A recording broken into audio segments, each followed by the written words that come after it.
Meu nome é Roberto, e eu tenho uma história para contar que há anos guardei dentro do meu peito. Uma história que ainda dói quando lembro, mas que agora sinto que preciso dividir com vocês. Eu cresci em São Paulo, numa casa que parecia normal por fora, mas por dentro era um lugar onde o silêncio gritava mais alto que qualquer palavra. Meu pai, Alberto, era um homem de poucas palavras. Ele acordava cedo, ia trabalhar na construção civil, voltava cansado e se trancava no quarto. Mas não era só cansaço, eu sabia disso. Era algo mais profundo, algo que ninguém na minha família nunca ousou tocar no assunto. Minha mãe, Dona Marina, tentava manter a paz fazendo refeições deliciosas, cuidando da casa com devoção, fingindo que tudo estava bem. Ela tinha aquele tipo de amor de mulher que sacrifica tudo para que a família não desabe. Eu tinha uma irmã mais velha, a Fernanda, que casou cedo e saiu de casa. Acho que ela fugiu, na verdade. Ninguém nunca conversou sobre isso, mas eu sentia o alívio dela em deixar aquele ambiente pesado. Eu era uma criança comum, nada de especial. Gostava de futebol, de brincar na rua com os vizinhos, de ajudar minha mãe na cozinha. Mas o que eu mais queria no mundo era a atenção do meu pai. Quando eu marcava um gol na escola, corria para casa pensando em contar para ele. Mas quando chegava, ele estava lá, deitado na cadeira da sala, lendo jornal, e eu simplesmente não conseguia me aproximar. Havia uma frieza invisível entre nós, como se houvesse uma parede de vidro que eu não conseguia quebrar. Ele olhava para mim, mas não me via. Era como se eu fosse transparente aos olhos do meu próprio pai. Eu aprendi rapidinho que não deveria esperar por abraços ou palavras de encorajamento dele. Aprendi a viver numa casa onde meu pai era presente fisicamente, mas ausente em tudo mais que importava. Os anos foram passando e aquela ferida aberta dentro de mim foi se tornando parte do meu dia a dia. Na adolescência, eu era um menino confuso, lidando com hormônios, com as mudanças do corpo, questionando meu lugar no mundo. Meu pai tinha a responsabilidade de me guiar nessa fase, de me ensinar o que era ser homem, de estar ao meu lado. Mas ele não fez nada disso. Ele continuava na sua bolha, distante, como se eu não existisse. Eu tinha colegas na escola cujos pais iam às reuniões, que assistiam aos jogos de futebol, que perguntavam sobre as notas. Meu pai nunca fez nada disso. Minha mãe ia sozinha, sempre com aquele sorriso cansado, desculpando-se pelos atrasos dele no trabalho, tentando justificar o injustificável. Na época, eu não sabia o que era rejeição. Eu não tinha vocabulário para nomear a dor que sentia. Mas eu sentia. Sentia no peito, na garganta, nos olhos que queimavam, quando via meus amigos com seus pais felizes. Eu lembro de um dia específico que nunca esqueci. Eu tinha ganhado um prêmio na escola, uma bolsa de estudos para uma escola particular, algo que minha mãe tinha trabalhado tão duro para possibilitar. Quando cheguei em casa com o documento nas mãos, tremendo de emoção, encontrei meu pai na cozinha. Meu coração acelerou. Aquele era o momento. O momento em que ele diria que estava orgulhoso de mim. Eu abri a boca para contar, mas ele me cortou. Ele disse que tinha que sair, que um colega o esperava, e saiu sem me dar chance de falar. Minha mãe viu tudo isso. Ela viu meu rosto desabar. E ela chorou comigo naquela noite, abraçando-me na cozinha, pedindo desculpas por ele. E isso era ainda pior, porque ela não tinha culpa nenhuma. A partir daquele dia, eu criei um escudo ao meu redor. Decidi que não ia mais tentar me aproximar do meu pai, que não ia mais procurar sua atenção. Passei a investir minha energia em outras coisas. Fiz amigos, me dediquei aos estudos, comecei a trabalhar cedo para ganhar meu próprio dinheiro. Meu pai virou apenas uma presença, como um móvel na casa. Ele não estava numa discussão minha, mas também não estava numa festa minha. Ele era um fantasma em casa. Minha mãe continuava tentando mantê-lo perto, fazendo jantares especiais, lembrando das datas importantes. Mas mesmo assim, havia um vazio, um silêncio que ninguém conseguia preencher. Eu cresci sem aquela figura que todo menino precisa ter, aquele pai que é herói, que é protetor, que é o exemplo do que devemos ser. E esse vazio moldou quem eu me tornei. Moldou meu jeito de me relacionar com as pessoas, minha insegurança, minha dificuldade em confiar nos outros. Aos 20 anos, eu já tinha superado em parte aquela dor inicial. Ou, pelo menos, era o que eu pensava. Você nunca realmente supera uma coisa dessas. Você só aprende a levar consigo.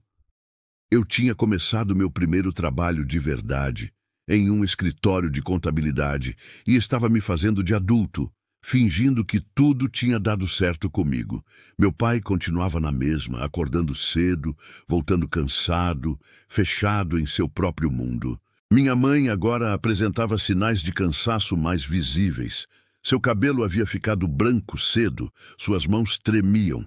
Ela vivia entre tentar salvar seu casamento de um lado e tentar aliviar minha dor do outro. Eu percebia que isso a matava lentamente. Um dia, eu estava na cozinha com minha mãe quando ela começou a conversa que eu evitava há tanto tempo. Ela disse que queria me contar algo sobre meu pai, algo que explica tudo. Meu coração disparou. Eram as respostas que eu procurava a vida toda? Mas então ela parou.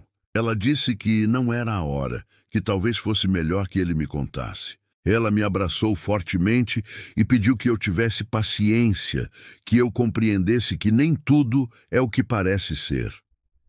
Fiquei arrasado com aquela conversa vaga, querendo mais informações, mas minha mãe simplesmente se recusava a contar. Ela disse que aquele era um segredo que não lhe pertencia revelar. Depois disso, as coisas ficaram ainda mais tensas em casa. Meu pai parecia ainda mais distante, como se soubesse que eu estava à beira de descobrir algo. Meu relacionamento com meu pai chegou ao ponto de quase não nos falarmos. Quando ele dizia algo, eu respondia com monossílabos. Quando eu precisava de algo, eu perguntava para minha mãe. Havia um muro de gelo entre nós, tão congelado que parecia impossível que algum dia pudesse derreter. Eu comecei a ir menos para casa. Passei a gastar meu tempo com amigos, com trabalho, com qualquer coisa que me mantivesse longe daquele lugar que me sufocava. Minha mãe sofria com minha ausência, mas ela entendia. Ela sempre entendeu. Meu pai nunca comentava nada. Era como se minha ida ou minha volta não fizessem diferença alguma para ele. No trabalho, eu era profissional, educado, cumpridor. Mas por dentro eu era uma pessoa furiosa, furiosa por não ter tido um pai, furiosa por ter crescido me achando culpado por algo que provavelmente não era culpa minha. Furiosa por ver minha mãe se partindo ao meio, tentando manter aquela família de pé. Furiosa por saber que havia um segredo, uma resposta que eu não conseguia acessar. Essa fúria silenciosa me consumia. Ela afetava meus relacionamentos, meu bem-estar, minha capacidade de ser feliz. Eu conheci uma garota, a Juliana, e comecei a namorá-la. Mas estava constantemente com aquela raiva guardada, aquela dor que não tinha para onde ir. Juliana percebeu. Ela disse que eu precisava resolver as coisas com meu pai, que eu carregava um peso que não era só meu. Ela tentou me empurrar para uma reconciliação, mas eu não estava pronto. Como você se reconcilia com alguém que nunca lutou por você? Os anos continuaram passando. Eu fiz 30 anos e continuava vivendo naquele ciclo de mágoa e distância. Meu pai envelheceu visivelmente. Seu corpo começou a fraquejar. Ele desenvolveu problemas de saúde, pressão alta, problemas no coração. Minha mãe o cuidava como sempre cuidou, com aquele amor infinito que ela nunca perdeu. Eu a via envelhecer rápido também, consumida pela preocupação, pelas noites acordada, pelas lágrimas que ela chorava quando acreditava que ninguém a via. Eu queria ajudar, queria fazer algo, mas também carregava minha própria dor como uma mochila pesada que não conseguia tirar das costas. Um dia, meu pai teve uma queda em casa. Nada grave, Mas o médico disse que era um aviso de que seu corpo estava fraquejando. Minha mãe me ligou em pânico. Eu saí do trabalho correndo e fui para o hospital. Lá encontrei meu pai na cama, pálido, frágil. Pela primeira vez, ele não parecia um fantasma distante. Ele parecia apenas um homem velho e cansado. Minha mãe me abraçou quando me viu, soltando lágrimas que ela tinha segurado durante horas. Meu pai me olhou quando entrei no quarto. Seus olhos estavam diferentes. Havia algo ali que eu nunca tinha visto antes. Era como se aquele homem de gelo finalmente começasse a derreter. Ele pediu que todos saíssem. Minha mãe saiu com relutância. Ficamos sozinhos, e naquele silêncio, finalmente, tudo começou a mudar. Aqui está o momento em que preciso pedir a vocês algo muito especial. Se vocês estão acompanhando essa história comigo, se ela está tocando seu coração da mesma forma que tocou o meu, eu preciso que vocês façam uma coisa: se inscrevam no canal. Porque essa história está longe de acabar e eu preciso de vocês comigo até o final. Deixem um comentário abaixo me dizendo qual história familiar vocês querem que eu conte em seguida. Qual momento de suas vidas vocês gostariam de compartilhar? Eu leio cada comentário, cada mensagem. Vocês não estão sozinhos nessa jornada. Estamos todos aqui, uns apoiando os outros, compartilhando nossas dores e esperanças. Então, venham comigo. Inscrever-se é fácil, é gratuito, e vocês farão parte dessa comunidade de pessoas que acreditam que histórias importam, que pessoas importam, que a verdade importa. Meu pai me olhou com aqueles olhos que enfim estavam voltados para mim, e ele respirou fundo. Sua voz saiu fraca, como se cada palavra custasse toda a sua energia. Ele começou a falar sobre uma época de sua vida que ele nunca tinha mencionado para ninguém, exceto para minha mãe. Quando ele era jovem, muito jovem, ele tinha um melhor amigo, um irmão de coração. Esse amigo se chamava Marcos, e ele era como um irmão para meu pai. Eles cresceram juntos, sonhavam juntos, faziam planos de um futuro cheio de possibilidades. Meu pai disse que quando começou a namorar minha mãe, levou Marcos para conhecê-la. E algo destruidor aconteceu. Marcos se apaixonou por minha mãe. Ele não conseguiu evitar. Minha mãe, mesmo na juventude, era uma mulher de uma beleza rara. Mas mais do que isso, ela tinha uma alma luminosa que atraía as pessoas.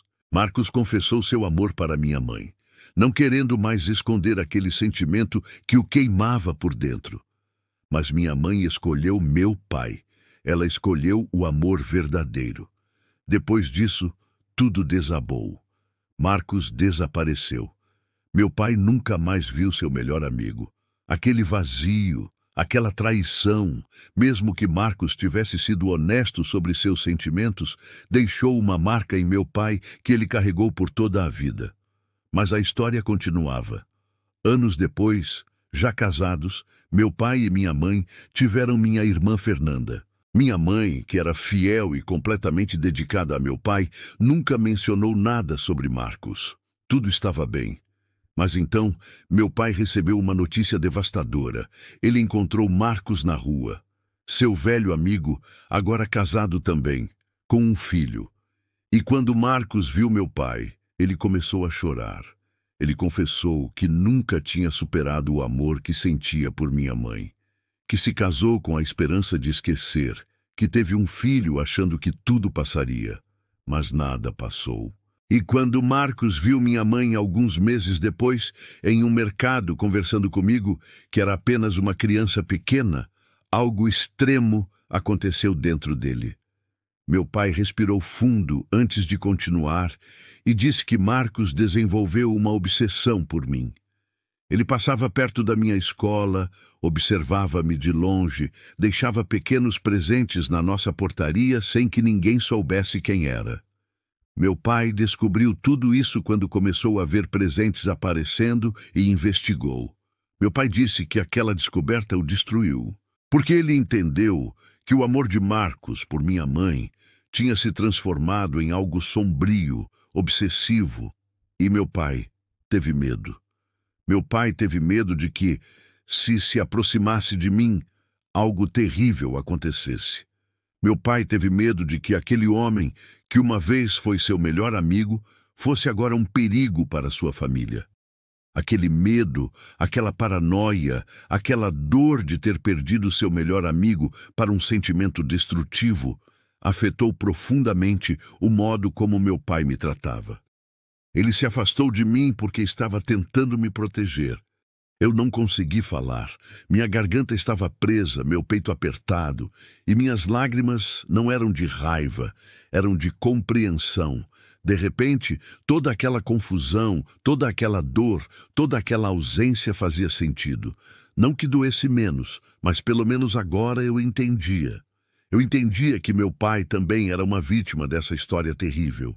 Que ele também havia sofrido, que ele também carregava um peso imenso, que o silêncio dele não era indiferença, era proteção mal direcionada. Era medo traduzido em distância. Eu peguei na mão do meu pai, e pela primeira vez em 30 anos, nossos dedos se tocaram de forma significativa, não apenas um aperto ocasional, mas um contato que significava tudo. Eu chorei. Meu pai chorou, e mesmo que nenhum de nós falasse, aquele silêncio era diferente. Era um silêncio cheio de compreensão, de perdão, de amor, que finalmente conseguiu vencer a distância. Eu permaneci sentado ao seu lado durante horas, apenas segurando sua mão. Minha mãe voltou ao quarto em algum momento, e quando viu aquele contato entre nós, ela também chorou. Ela sabia que algo tinha mudado. Ela sabia que o gelo finalmente tinha começado a derreter. Meu pai perguntou se eu podia perdoá-lo, e eu disse que sim, porque não havia nada a perdoar depois daquele entendimento. Meu pai tinha feito o melhor que pôde com o conhecimento, a força e os recursos emocionais que ele tinha. Ele era apenas um homem assustado que amava sua família e tentava protegê-la da única forma que sabia. Nos dias seguintes, meu pai se recuperou da queda. Ele voltou para casa, mas havia algo diferente entre nós agora. Eu comecei a visitá-lo mais frequentemente. Nós conversávamos. De início eram conversas curtas, desconfortáveis, porque ainda tínhamos anos de silêncio a vencer. Mas, gradualmente, as palavras começaram a fluir. Uma noite, enquanto comíamos um jantar que minha mãe tinha preparado com aquele amor que ela nunca perdeu, meu pai me olhou e disse que estava orgulhoso de mim. Foram apenas 7 palavras que eu esperei 30 anos para ouvir. Mas quando saíram de sua boca, foram as 7 palavras mais poderosas que alguém já me disse. Meu pai faleceu em um dia nublado de março, com a mão da minha mãe segurando a sua, e a minha mão segurando a da minha mãe. Não houve nenhuma dramaticidade hollywoodiana. Foi simples, tranquilo, como se ele finalmente conseguisse descansar. E naquela última respiração, eu senti que finalmente ele estava em paz.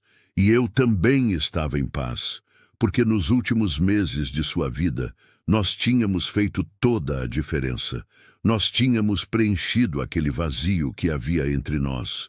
Nós tínhamos dito tudo o que precisava ser dito. Nós tínhamos nos perdoado. Quero falar agora com cada um de vocês que está assistindo. Se vocês têm relacionamentos que estão quebrados, pais distantes, mães frias, irmãos que não se falam, eu imploro que não esperem até o leito de morte para ter aquela conversa, porque nem todo mundo recebe a chance que eu recebi. A vida é curta. E os momentos com as pessoas que amamos são sempre muito poucos. Quero agradecer sinceramente a vocês por terem vindo comigo nessa jornada até aqui. Se essa história te tocou, se ela te fez pensar sobre seus próprios relacionamentos, por favor, deixe um comentário aqui embaixo. Me conte sobre um relacionamento que você quer consertar. Porque aqui nesse espaço somos uma comunidade. Eu leio cada mensagem. Vocês não estão sozinhos. Peço também que se inscrevam no canal, se ainda não o fizeram, porque tenho muitas outras histórias para compartilhar. Compartilhem esse vídeo com alguém que precisa ouvir essa mensagem. Talvez seja o empurrão que essa pessoa precisa para finalmente fazer aquela ligação. Obrigado por terem vindo comigo. Até a próxima história.